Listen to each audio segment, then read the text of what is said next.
tahanang pinakamasaya, nanganganib na ang kontrata. Usap-usapan ngayon ang umuugong na balita na posible raw na sa 2025 mapapanood na sa GMA ang It's Showtime dahil mukhang matutuluyan ang tahanang pinakamasaya dahil ang kanilang block time contract ay matatapos na sa December ng taong ito. Kung lilipat na ang Showtime sa GMA7, hindi na rin kailangan maging simulcast iyon sa Zoe TV. Ibig sabihin, makakatipid pa sila at mabubuhos ang lahat ng sales sa isang show. Pero may panggulat din naman ang Itbulaga. Sinasabing ibabalik rin sila sa network kung saan sila nagsimula.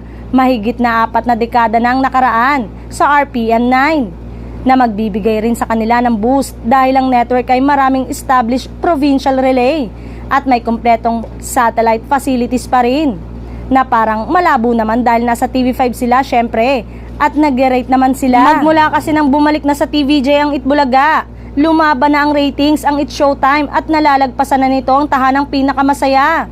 Noong nakaraang Sabado ay dumikit ang ratings ng It's Showtime sa Itbulaga ng TVJ at ang tahanang pinakamasaya ay nakakuha pang huling slot. Humahataw ang It's Showtime sa GTV.